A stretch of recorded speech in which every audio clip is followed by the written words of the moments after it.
Hey, all, we got a follow up on the Jaylen Waddle trade. I forgot to go over some of the other players that I thought were of interest, and so I thought, why not just do another recording since I got it all pulled up? I'm looking at things slightly different here. We have our board pulled up, and I highlighted in green all the Miami and Denver players, but then I also highlighted in yellow players of interest. So, a couple things I'm thinking about here. Number one, when it comes to uh, the players in yellow, the players of interest, I think they're all players that maybe match up with Miami. Miami has like no wide receivers, no tight ends.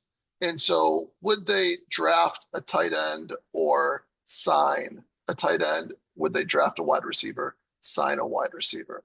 And so I do think it makes sense to keep that in mind when you're drafting your team to try to maybe get some just accidental correlation if you can. And I'm thinking about one more player that I did not highlight. If I can find him in here, David Njoku. Where is he?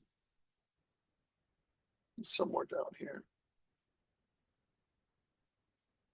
I'm sure I missed a couple other players as well potentially. But David Njoku's there he is.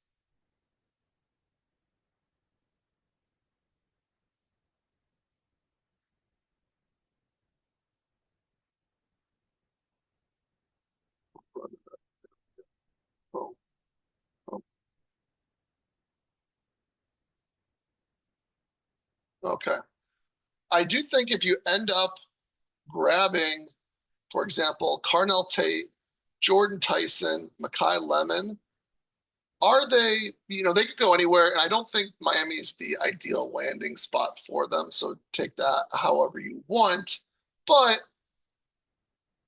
maybe there's a better chance they go to Miami now. For example, Buffalo drafted DJ Moore. Denver now has Waddle. And so there's a couple teams off the boards that you wanted to get a receiver that maybe won't. New England is talking still about getting AJ Brown, which means that they probably wouldn't be in the market for one of these receivers as likely as before. So if you do grab Tate, Tyson, Lemon, maybe think about adding Willis if you didn't, if you still need a quarterback. Also, if you do take Willis, keep in mind there's not only lots of rookies later on, but there's also lots of falling veterans that I think are of value. And while Miami, again, wouldn't be the ideal landing spot, could they do something with that landing spot if that's where they went? So, for example, Stephon Diggs, Juwan Jennings, Deebo Samuel, David Njoku, who we just checked off on there. I think those are all players that I'd be thinking about maybe, you know, not prioritizing, but clicking over other players. So, for example, like, should I take TJ Hawkinson or David Njoku? I think David Njoku all day if I have Malik Willis on my team. Should I take Matthew Golden or Juwan Jennings? I think probably all day Juwan Jennings if I have Malik Willis on my team, assuming I don't have Jordan Love.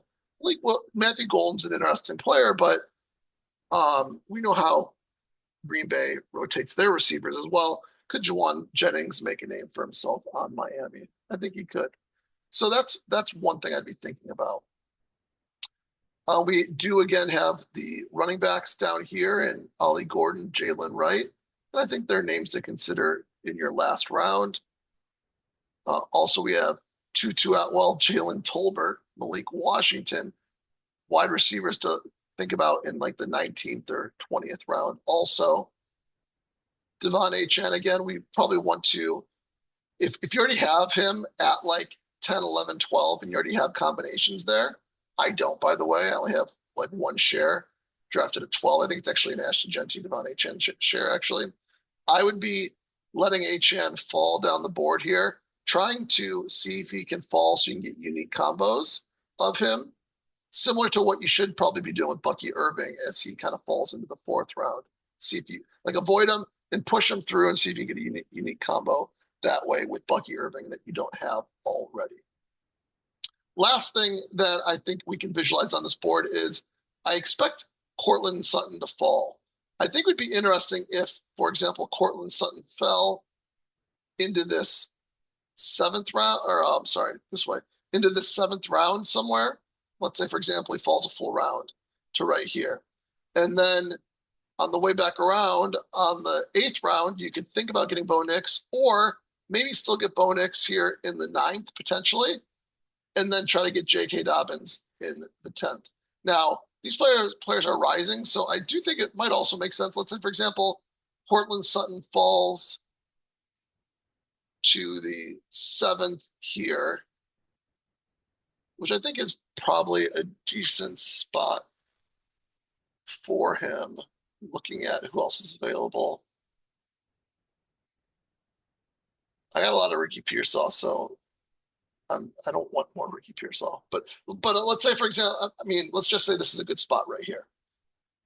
You get Cortland Sutton here in the middle of the seventh. Then in the eighth, you take Bo Nix. Then in the ninth, you take J.K. Dobbins.